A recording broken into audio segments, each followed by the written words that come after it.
Antes de que se nos olvide, tenemos que dar las gracias. Sí, a Andreina Mujica, Ujú. Mujica con J, la periodista venezolana, que nos puso en contacto. Síganla en Twitter, una periodista venezolana que está en París y fotógrafa, Andreina Mujica. Entonces, muchas gracias, sí. Hay que hacerle propaganda también.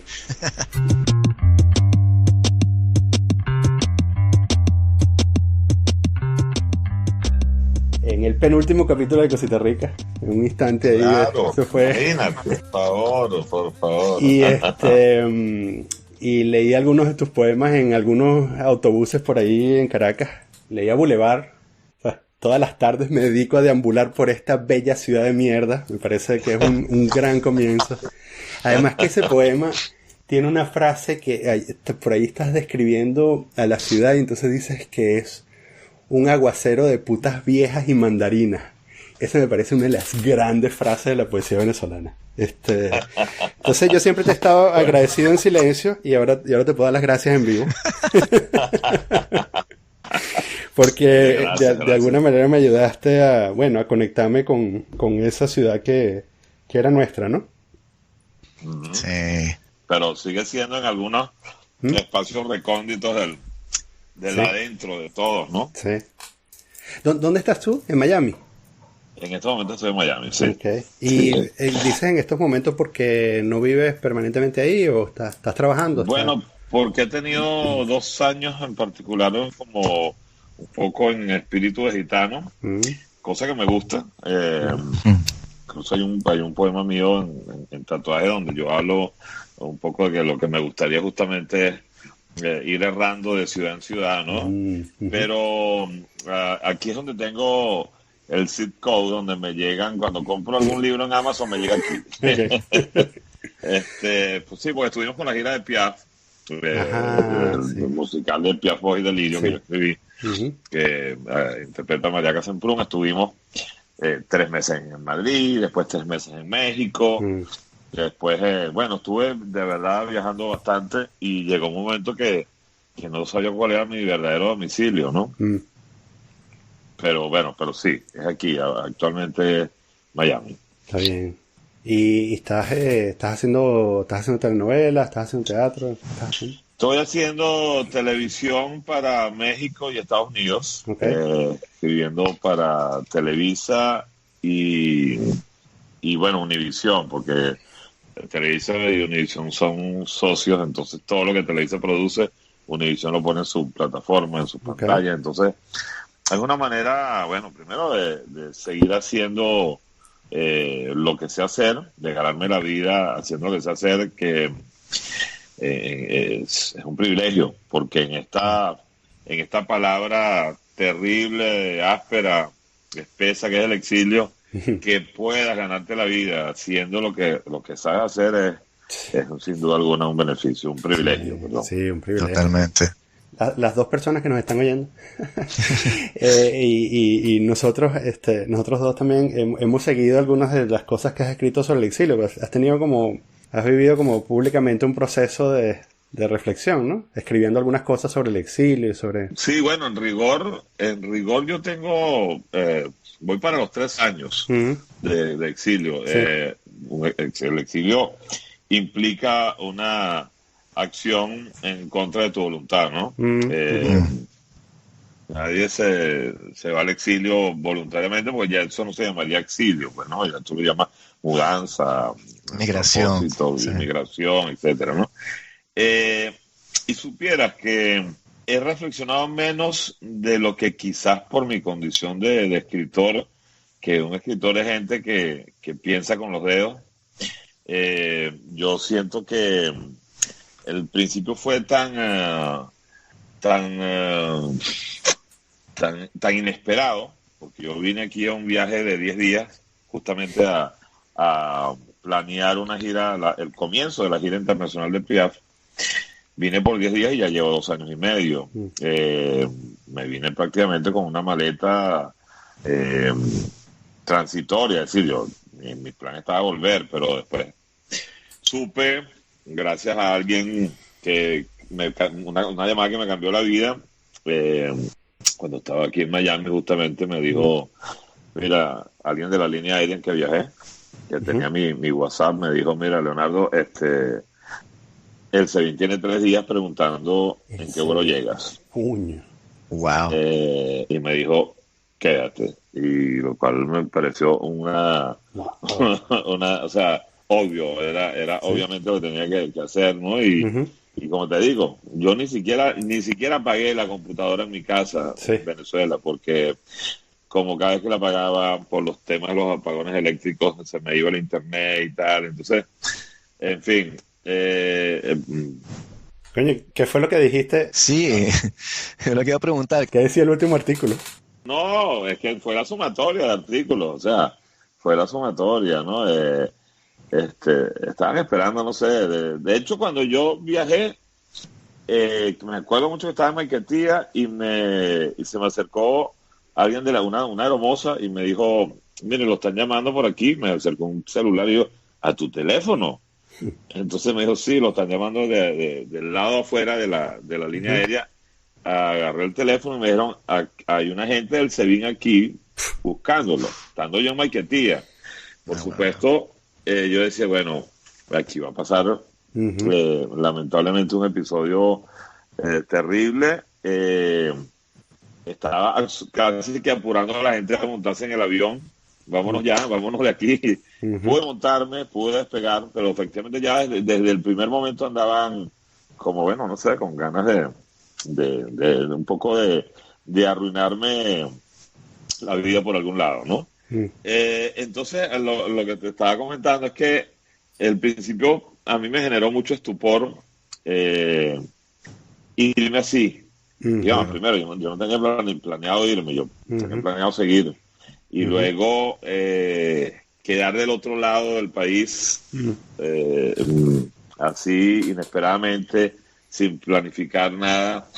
Y tuve como unos largos meses de estupor silencioso, o sea, Ujú. no atinaba a escribir sobre la experiencia que estaba viviendo. Ujú. Después, poco a poco, se me empezaron a soltar los dedos y empecé a escribir algunas cosas a propósito de lo que significa el exilio, pero creo que en el fondo me costó mucho asumir esa palabra en primera persona. Ujú. Claro. Ujú. Yo Sí. había escrito mucho sobre la gente que yo me topaba, los venezolanos que me topaba en Madrid, que me topaba en Bogotá, en Ciudad de México, que se acercaban a mí, que me echaban sus cuentos, sus historias de vida absolutamente conmovedoras, pero que de repente yo me convirtiera en ellos así inesperadamente me abrumó y bueno, me costó procesarlo al principio. Bueno, es que esto causa estupor aunque estés preparado, ¿no? Uno diría que, bueno, alguien que domina las palabras, digamos, puedes... Si yo fuese alguien que dominara las palabras, podría expresar lo que estoy sintiendo. Pero parece ser que es tan fuerte que incluso hasta los mejores se quedan sin palabras, ¿no? Sí, bueno, o sea, exacto, sucede. Tuve un bloqueo creativo, sin duda. Del bloqueo me sacó la necesidad de empezar un proyecto que felizmente pude, como te digo, reconectarme en el exilio con mi oficio, ¿no? Que ha sido mi sustento durante toda mi vida. Pero efectivamente, de hecho, para mí la escritura siempre ha tenido, y creo que para todos los escritores, eh, tiene un espíritu catártico. Es decir, en la escritura tú te haces las grandes preguntas de tu vida. No necesariamente consigues las respuestas, pero de vez en cuando asoma la sospecha de una respuesta y son momentos importantes para ti existencialmente. Pero sí, el teclado es mi confesionario particular, es mi terapista. Y bueno, es mi mejor forma de arrancarle eh, algún sonido al silencio interior. Y después no tuviste que sacar personas porque te estaban buscando a ti, pero supongo que había gente que se quedó en Venezuela que tenías que estar, no sé, estar concernido con el hecho que estaban allá. Bueno, mi pareja estaba conmigo, que quizás hubiera sido mi miedo más inmediato. Mis hijos Mm. se quedaron allá con su mamá, pero yo siempre manejé un poco la presencia de mis hijos de muy bajo perfil. Por ejemplo, en las redes yo no era de poner fotos con ellos, ni mucho menos, porque yo sabía la responsabilidad que se entrañaba. O sea, me parecía absurdo ponerlos en riesgo, pues no. Claro. Y de hecho, hasta hace poco, creo que hace 3 días se cumplió un mes, logré sacarlos del país y en algún momento puse una foto con ellos en Instagram ya con un poco más de libertad, sin el miedo, Sí, porque sí, esta gente practica la vileza. Por ejemplo, he visto últimamente que a ciertos presos políticos le torturan las mascotas. Ah, sí, He visto que a sí, veces con sí, perros, ¿no? Y después le muestran los videos. Entonces ya tú ves sí, que eso es una escala más dentro de la degradación humana sí. que vive el hombre nuevo de la revolución. Pero parece ser un proceso que no ha llegado al final, como que cada vez que pensamos que llegamos al final, como en el 2000, ¿cuándo fue? En el 14, que mataron a los estudiantes y fue la gran... Yo me decía, bueno, todo esto ya llegó al llegadero y después no, o sea, sigue bajando y ahora torturan las mascotas de los presos políticos.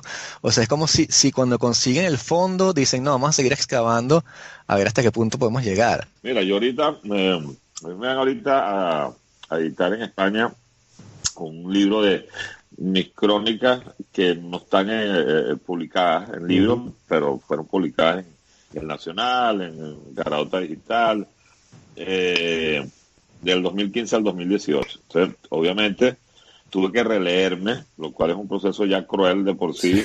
A mí no me gusta releerme, mm, pero tuve que releerme, depurar cosas, precisar datos, y fue una excursión a un largo pasillo de decepciones y de entusiasmo que después se derrumbaban a los 2 meses. ujú. O sea, bueno, porque así como tú hablas de los momentos terribles del 2014, en el 2017 también tuvimos Sí, sí, sí.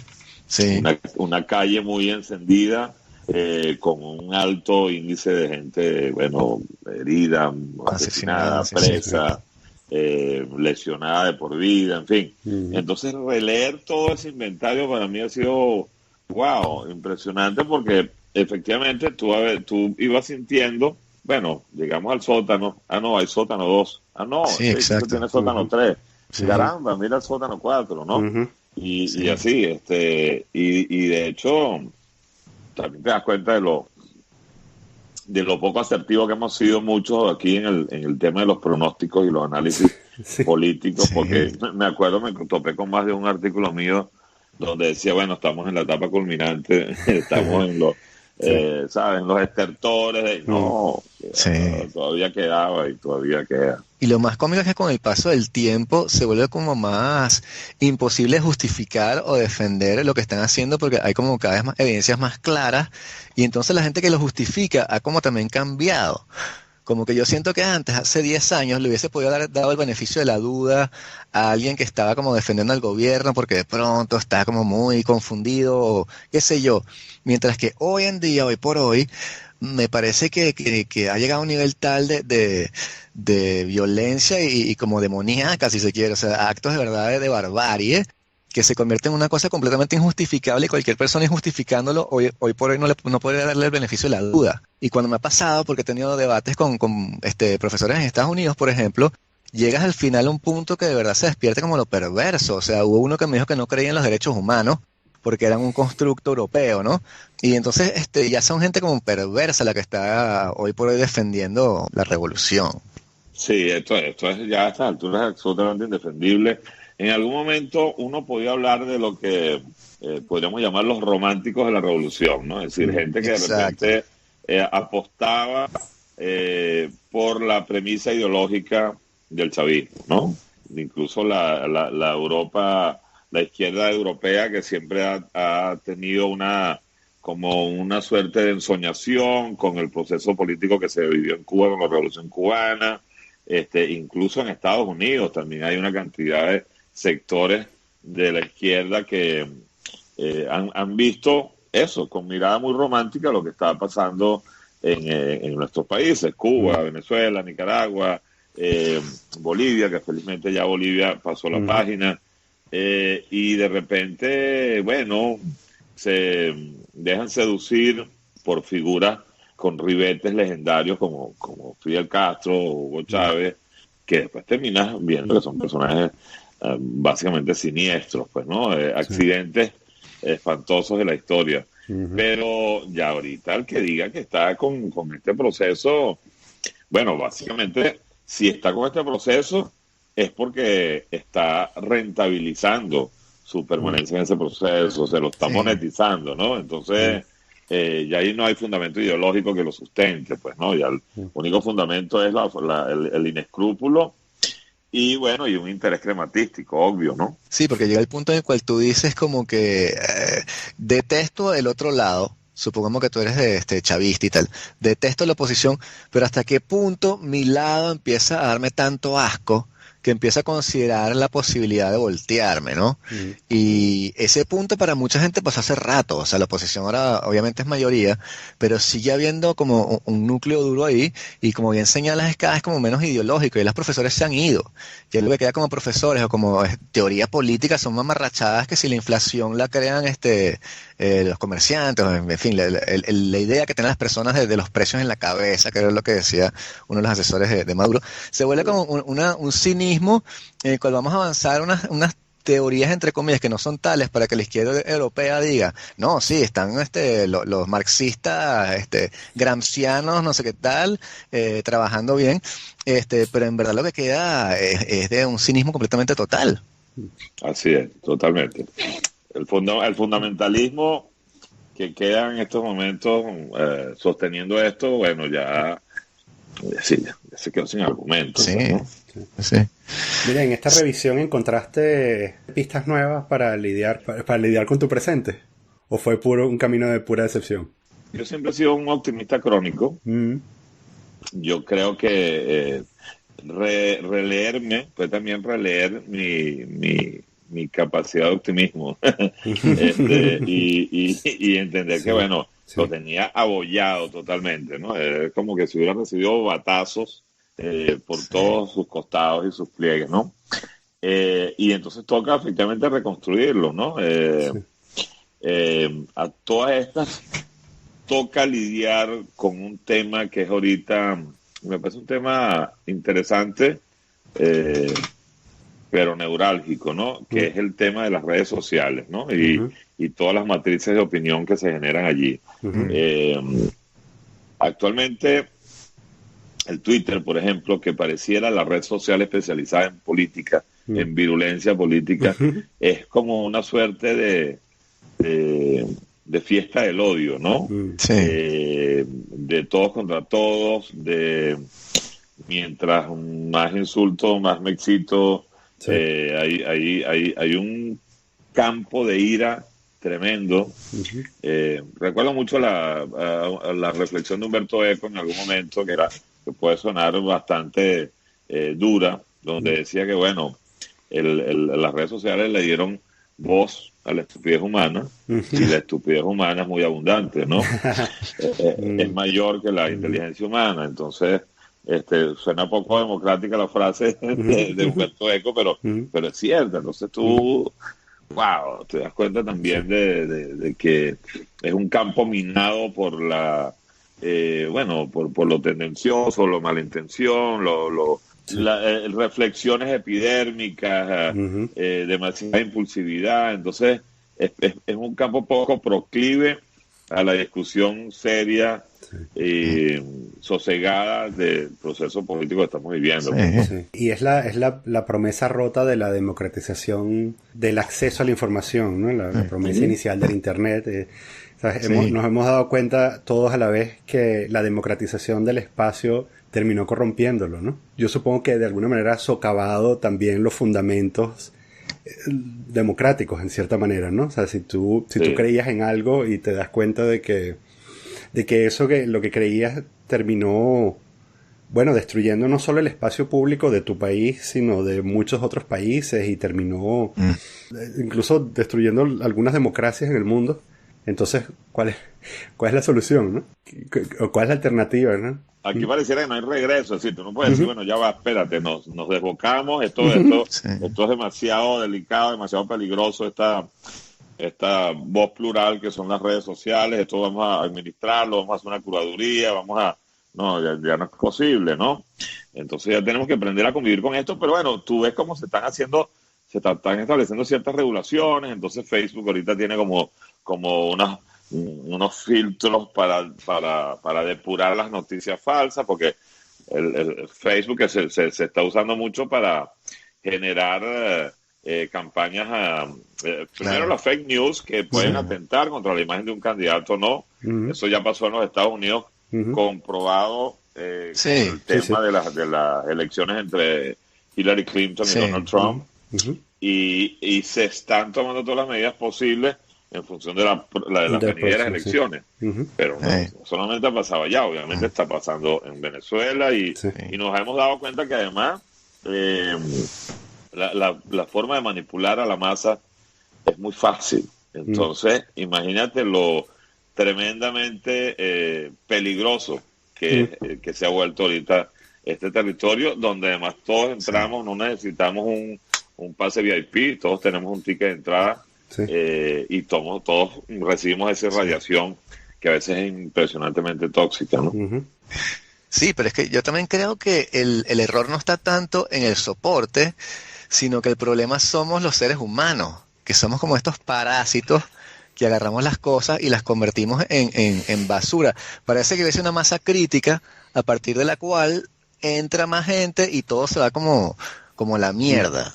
O sea, porque el problema de las redes sociales no es tanto que, o sea, cuando las hicimos eso, queríamos darle voz a todo el mundo, entonces todo el mundo iba a ser curador de las noticias y todo el mundo iba a votar en las películas, iba a ser buenísimo, pero al final llega una masa crítica y se convierte en esta especie de explosión de rabia, pero es porque proyectamos nosotros mismos nuestras inseguridades en la red social. Entonces llega una nueva tecnología y decimos, esta tecnología nos va a salvar, Facebook nos va a hacer todos mejores personas, iguales y tal, y lo que hacemos es que volcamos toda la violencia que llevamos por dentro ya, de facto, en la red social, y después tenemos estas proyecciones. Nuestros complejos, nuestros miedos, o sea, es impresionante. O sea, para los sociólogos contemporáneos, o sea, yo creo que esto es una cosa interesantísima de explorar, ¿no? Y ya han habido algunos cuantos libros que están estudiando el fenómeno de las redes y cómo la psiquis humana está asomando su territorio de miserias, por supuesto también de maravillas, porque también nos ayudan, bueno, por ejemplo, esto que estamos haciendo ahorita, que es la tecnología a favor de la comunicación, ¿no? Pero bueno, digamos, estamos viendo en este momento el lado oscuro de la tecnología, pues. No ha llegado la masa crítica todavía a los podcasts. A los podcasts, estamos que eso es como la democratización de la radio, pero eso no sabemos a dónde puede conducir, ¿no? Tenemos que apurarnos antes que llegue. Una de las narrativas es que, claro, el modelo de negocio de la publicidad en los medios está muriendo porque, bueno, los anuncios, bueno, tienen menos rentabilidad y eso, y entonces de alguna manera eso obliga a que se generen más noticias que quizás sean falsas o salgan más medios que reproducen noticias de otros medios y todo eso.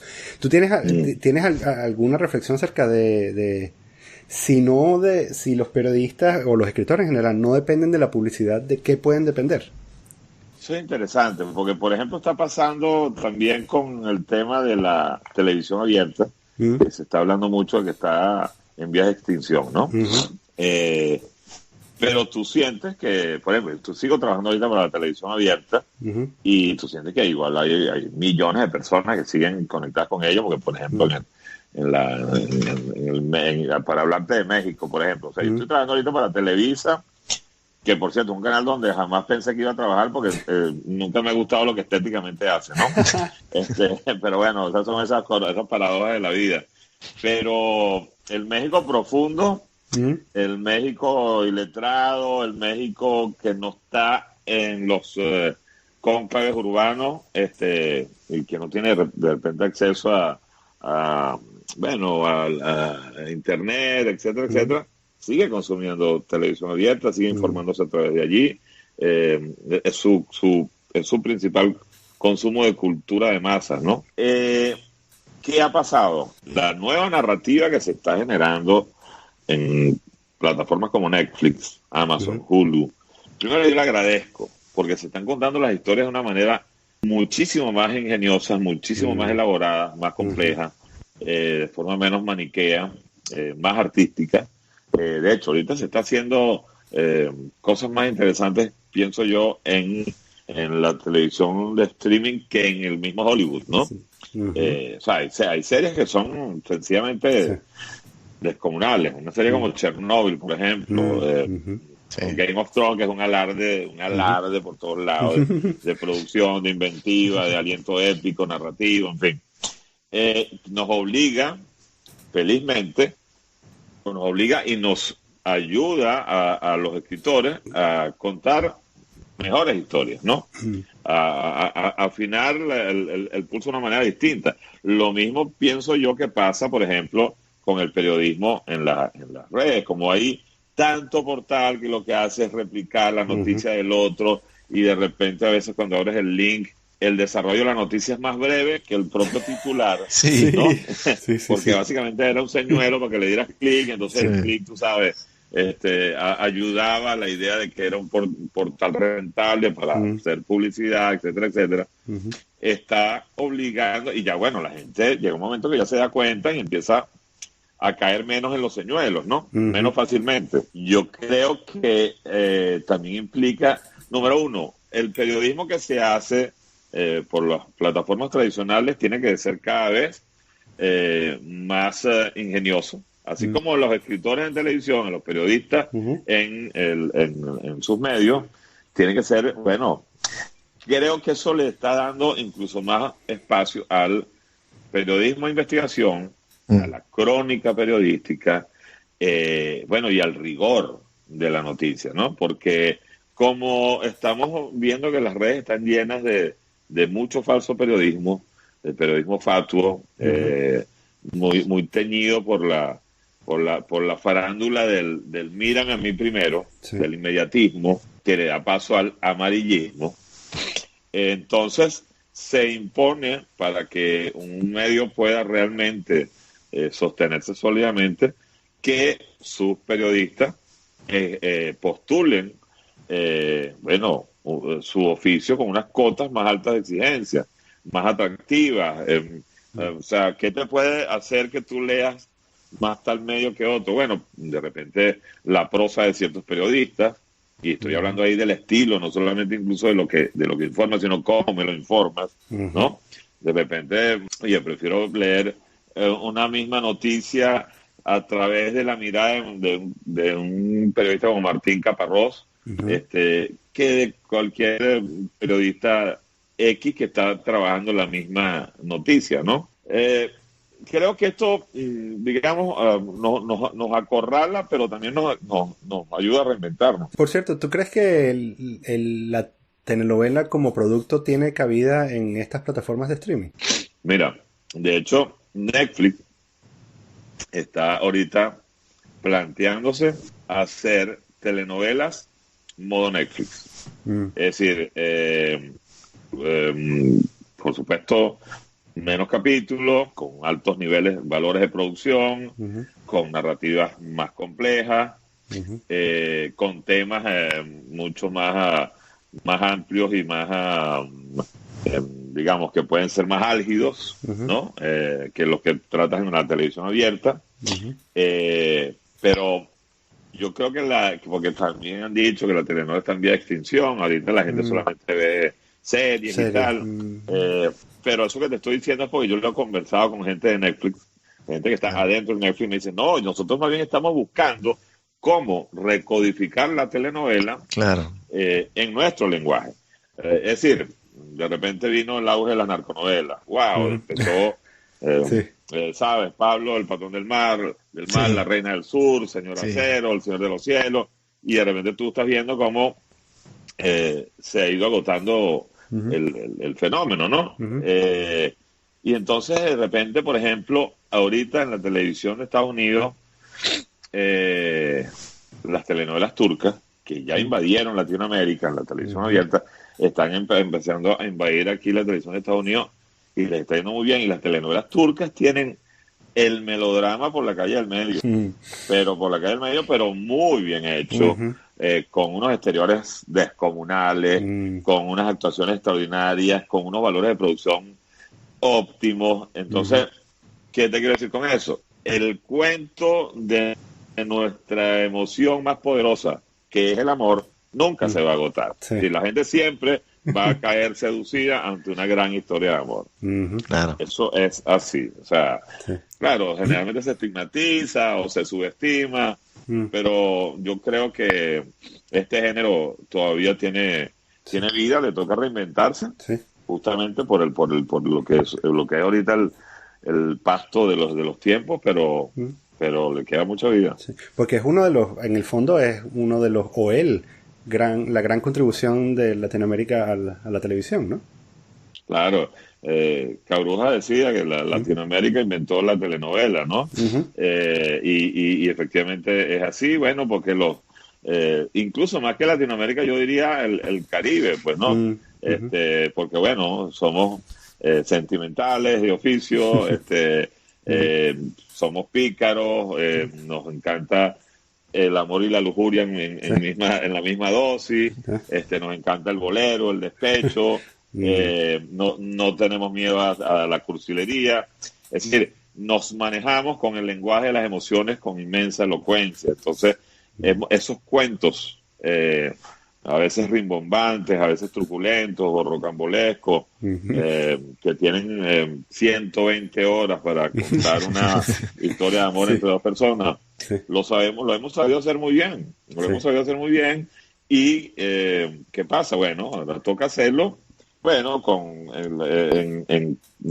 mejor técnica posible, con cámaras de alta definición, con drones, incorporando temas que antes era impensable, ¿sabes? Incorporarlos a la narrativa de la televisión abierta.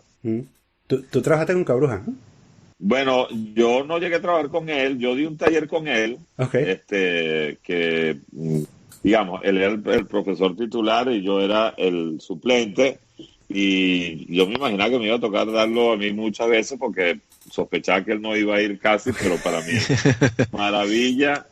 Fue muy riguroso con eso, y entonces terminé siendo como que el alumno del primer pupitre, pues, porque yo siempre iba, claro, y bueno, iba a su casa, conversamos mucho sobre el género. Nunca trabajé bajo su conducción, pero sí aprendí mucho de él, por supuesto, porque consumí mucho lo que él hacía, ¿no? ¿Qué crees que diría él de esto, de todo esto? Bueno, él estaría, creo que felizmente abismado, ¿no? Como García Márquez al principio, que recuerdo haberle leído que al principio estaba como reticente con el tema de la computadora, cuando llegó la computadora, y después decía... Dios mío, yo hubiera tenido esto antes, hubiera escrito 300 años de soledad. Pues, ¿no? Claro, porque te da mucha más velocidad. Yo el otro día se lo comentaba a alguien, en algún momento era a principios de los años 80, estaba escribiendo una novela para Radio Caracas, la novela estelar, y estaba teniendo unos problemas de rating. Y me llama Peter Botón, que era uno de los grandes capos del canal, y me dice... ¿Qué necesitas tú para mejorar el rating de la novela? Te damos lo que necesites.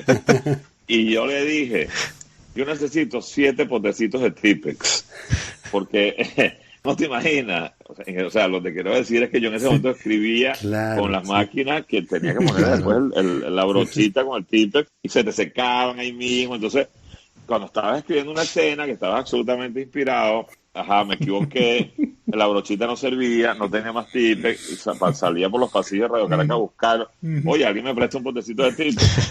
Cuando una secretaria benévola me daba su potecito de Tipex, yo llegaba, me sentaba otra vez en la computadora, en la máquina de escribir, y decía, coño, ¿por dónde era que iba esta vaina?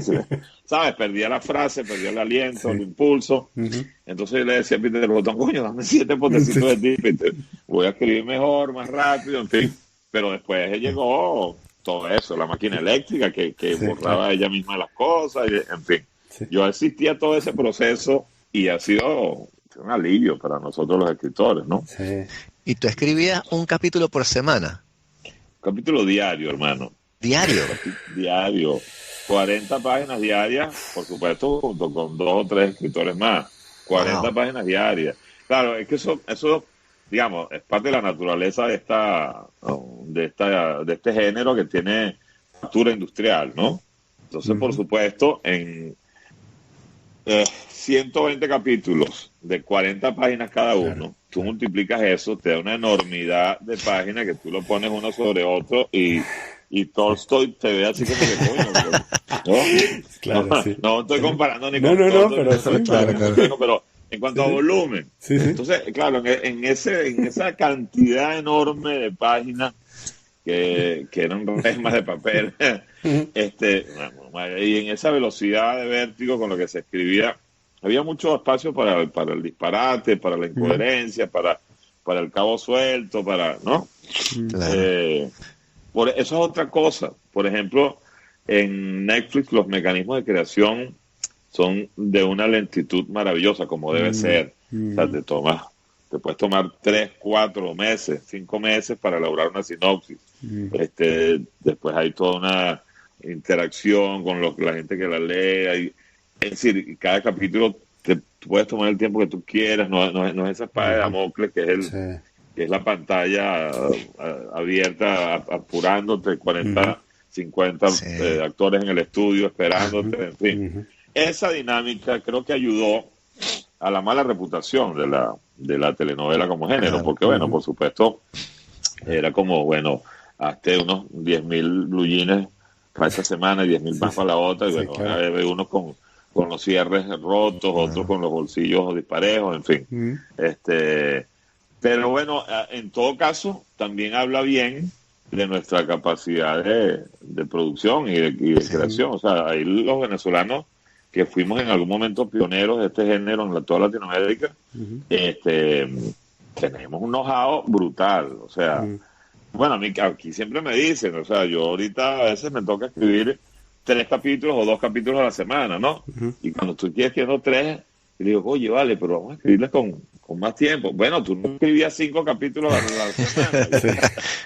Y yo digo, bueno, sí, pero se supone que ahora estamos haciendo una televisión más inteligente, ¿no? Sí. Pero bueno, eran esos tiempos. Mira, ¿y alguna vez te pasó que a un personaje le fuera mal con el rating y decidieras matarlo? Sí, claro, por supuesto. Y esa era otra cosa interesante. Antes la televisión tú la hacías a 4 manos con el público. El público de alguna manera escribía contigo, porque el público te decía, mira, este personaje no me está gustando, y como tú estabas a 2 semanas del aire, ¿no? Cuando estabas bien, a veces estabas a 1 semana del aire, o a 3 días del aire. Entonces, bueno, tú veías, oye, definitivamente este personaje que yo le aposté toda la ficha del casino no está gustando, déjame bajarle en el ecualizador el volumen y se lo subo a otro, ¿no? Pero aquí ahora la costumbre es que tú entregas el libreto. Es decir, yo escribí una serie que se llamó Amar a Muerte, que era sobre transmigración de almas, un tema esotérico bien interesante, y prácticamente ya yo había escrito casi toda la serie, que fueron 86 capítulos, fue una serie larga, lo que llamamos una super serie, cuando empezaron a grabarla. Y ya, o sea, y cuando la transmitieron al aire, ya yo estaba en otro proyecto, o sea, ya yo no podía maniobrar si había problemas de rating, lo cual es maravilloso. Sí, claro. ¿Entiendes? Porque no tienes que estar en esa angustia. Claro. Pero a la vez a mí me parecía interesantísimo escribir con el público. Porque así era antes la televisión, ¿no? Entonces pegabas un personaje, la gente te daba insumos en la calle, había una retroalimentación permanente. Claro.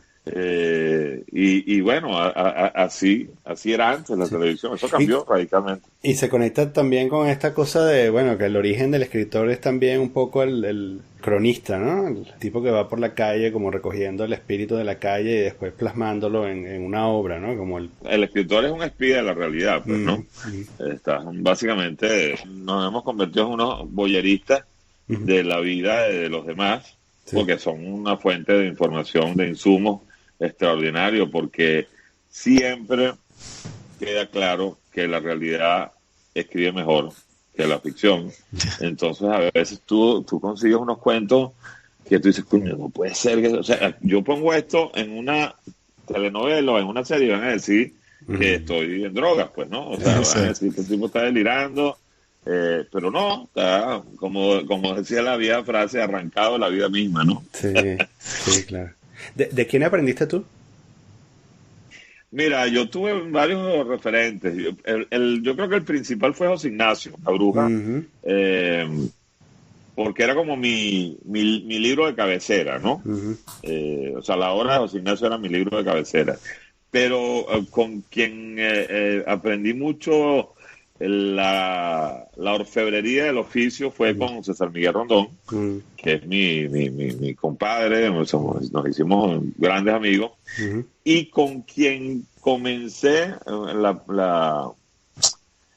el primer momento en que estuve sentado donde quería estar escribiendo ficción en la televisión fue con Salvador Garmendia. mm, Entonces, bueno, tengo tres referentes ahí wow. extraordinarios, ¿no? Ujú, Salvador Garmendia, él estaba escribiendo una novela que había abandonado Ixen Martínez, como era lógico suponer, y entonces ujú, asumió Salvador Garmendia, yo entro a trabajar con él, la novela ya estaba empezada, y bueno, empecé básicamente, era como un taller que yo tenía mm, todos los días con Salvador, sí, quien ya estaba como más allá del bien y del mal, ¿no? mm, Eh, Estaba como ya de retirada, pero bueno, era un zorro viejo, lleno ujú, de mucha lucidez sobre el oficio.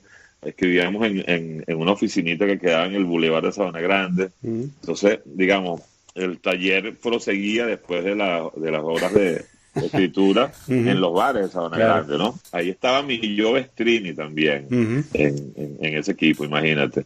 Y Cristina Policastro, que son, bueno, sí. todos ahí éramos gente de la literatura. Entonces, bueno, ese es otro gran referente para mí, Mm. Salvador Garmendia. Claro, cuando tú estás en el momento de pronto, o sea, cuando tú creces y ves, digo yo, hablando de mí, ¿no? O sea, crezco y veo esos nombres y digo, bien, o sea, bueno, esta es la gente que hace novelas y luego, claro, termina siendo que, bueno, es también la gente que hace literatura, ¿no?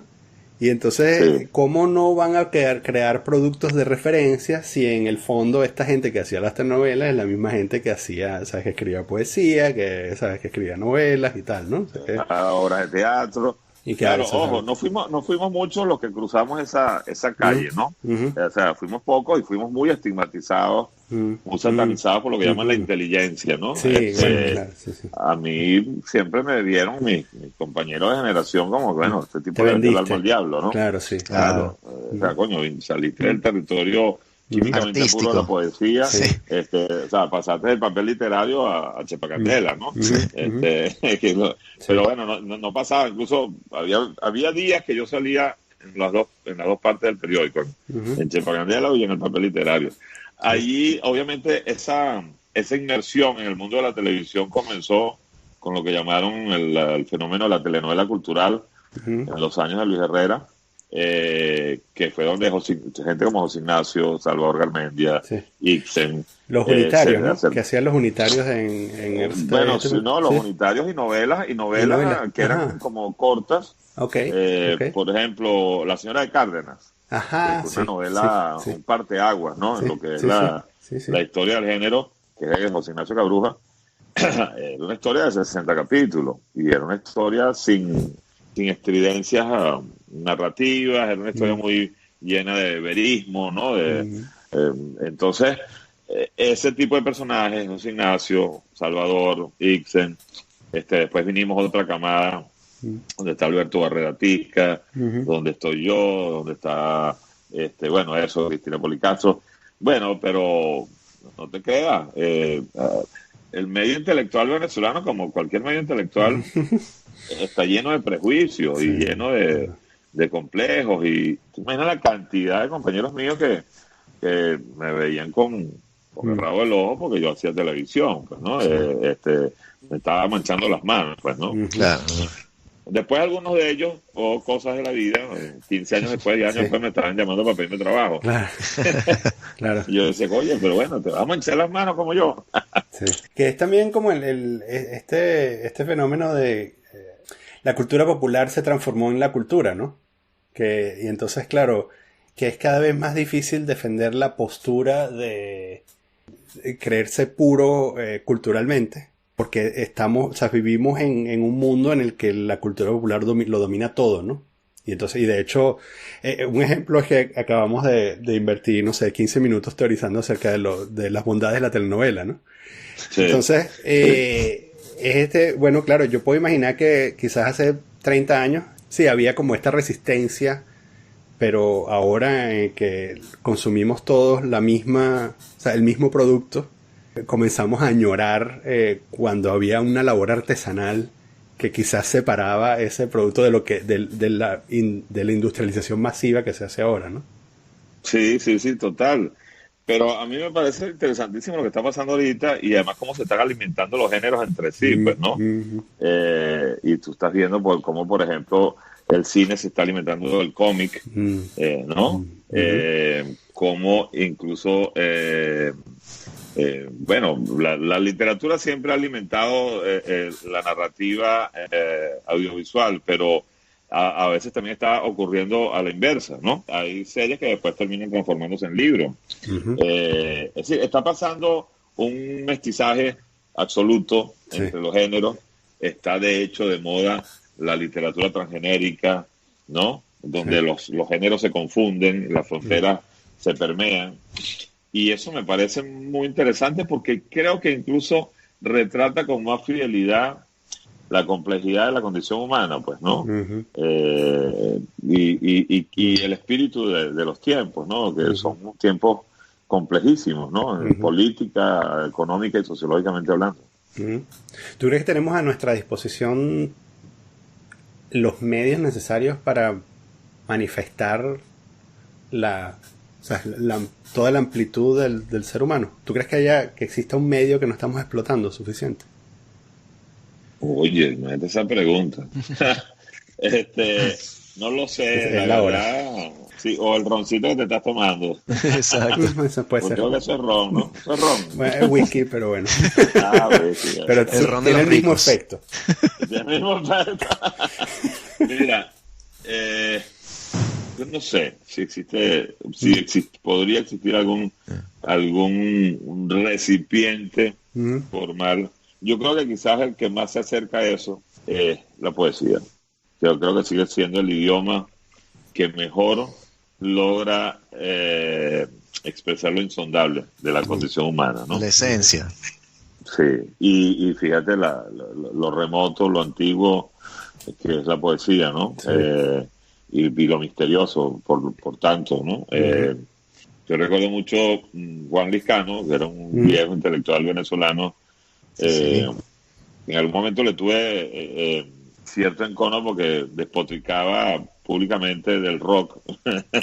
Entonces yo decía, conchale, vale, qué lástima que Liscano no aprecia las maravillas que hay en el rock sinfónico, ese tipo de cosas, ¿no? Sí. Pero Liscano decía mucho que la poesía era el penthouse de la literatura. Y eso me pareció siempre una imagen extraordinaria, porque efectivamente creo que expresa muy bien la potencia que tiene la poesía en su como forma de arte y como forma de manifestación de lo más yo creo que de la metafísica humana, pues, ¿no? De lo más recóndito de nosotros. Claro, y que la literatura también no necesariamente tiene que ser una especie de ejercicio para reflejar a la naturaleza, ¿no? Pues tienes espacio en la literatura, por eso es que es tan vasta y que no tiene fronteras, en los cuales, bueno, creas espacios que no existen y estás jugando con otras cosas. Y con lo que sucede en la realidad, eso permea la literatura y te la cambia también. O sea, hoy en día, por ejemplo, tienes libros y tienes muchísimas novelas en las cuales el autor va a poner que sí, un texto de un teléfono o un intercambio de WhatsApp. Y eso hace 20 años jamás se le hubiese ocurrido a alguien, era impensable y no se podía. Entonces hay como un juego de toma y dame entre la realidad que se va como expandiendo y la literatura como recurso que también se va expandiendo hacia los dos lados. Una parte que trata como de copiar esa realidad y otra parte que la explora como diciendo, bueno, voy a inventar y crear, qué sé yo, cuentos de ciencia ficción o poesía misma, ¿no? Sí. Bueno, la literatura siempre ha tenido un duelo con la realidad que intenta reflejarla, pero a la vez intenta reflejar lo que está más allá de ella, debajo de la piel de la realidad, pues, ¿no? Totalmente, sí. Y creo que por eso es que es tan atractiva y genera la adicción que genera, en lo que logramos descubrir esa droga maravillosa que es la Sí. literatura, ¿no? No, y que sigue siendo un género mágico, o sea, siempre me ha fascinado porque cuando tú escribes también, como que tú no sabes si va bien o si va mal, ¿no? Y de pronto si la cosa funciona, o si no funciona, no puedes ir para atrás y decir, le voy a quitar esto, voy a cambiar este pedacito y entonces va a ser la gran sinfonía que yo pensaba al principio. No, eso no puedes hacerlo, tienes que borrar todo y empezar otra vez. Entonces tú no sabes como en qué punto la cosa se vuelve magnífica, incluso cuando lees, ¿no?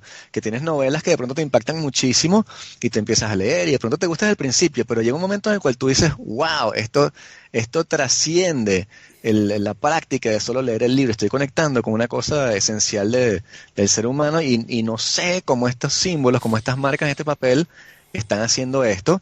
Y tengo la intuición de que otra gente cuando también lee esto tiene una impresión más o menos parecida porque tratamos de explicarlo, pero es una cosa muy mística, ¿no?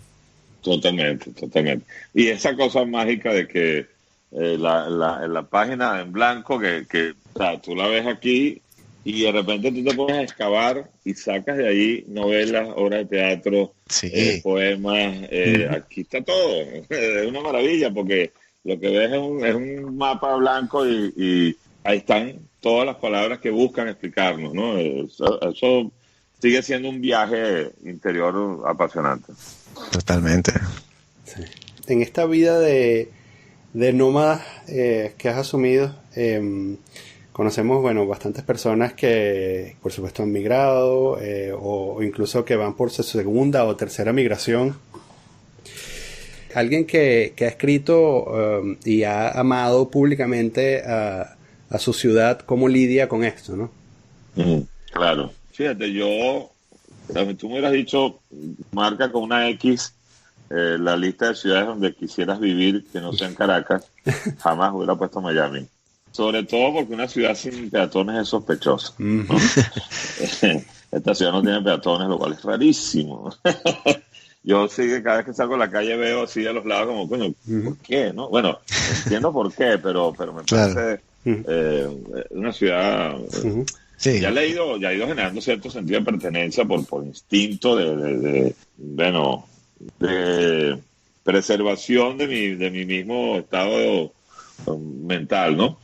Pero yo soy un animal urbano, he descubierto justamente la maravilla y lo terrible que es una metrópolis, ¿no? Creo que es el hábitat donde más me gusta estar, donde está el mayor conglomerado humano, que donde está la mayor reunión de miserias y bondades de la especie. Me parece delirante lo que pueden generar 4, 8, 10 millones de personas viviendo más o menos en un mismo espacio, ¿no? Lo que pueden generar culturalmente y sociológicamente hablando. Entonces, ese ha sido mi antídoto, ¿no? Porque, ok, yo sigo un fanático no solamente de Caracas, sino de los Leones del Caracas y me gradué en el Liceo de Caracas. En fin, pero a la vez soy un fanático de la errancia y un fanático de abrir puertas. Me gusta mucho abrir puertas a lo ignoto, ¿no? Me gusta muchísimo. Siempre he pensado, incluso es una frase que la tengo en algún momento del libro Boulevard, que entrar a una ciudad por primera vez es como entrar a la oscuridad de una mujer, ¿no? Es decir, cuando entras, estás haciendo algo con una mujer y entras en ella, es como entrar. Cuando entras a una ciudad, es una sensación muy parecida cuando entras por primera vez. Y es una sensación que me encanta poseer. O sea, yo ando como anotando ciudades que voy conociendo. Entonces, si asumo el exilio como la posibilidad de reconectarme con la experiencia de la errancia, con la aventura que entraña, saberme a mí mismo en nuevas situaciones, generando nuevas relaciones humanas, nuevas relaciones afectivas, descubriendo nuevos paisajes urbanos. Creo que en ese momento le doy una vuelta de tuerca al desaliento y me conecto más bien con un estado de ánimo creativo y en momentos puede ser cercano a la euforia, ¿no?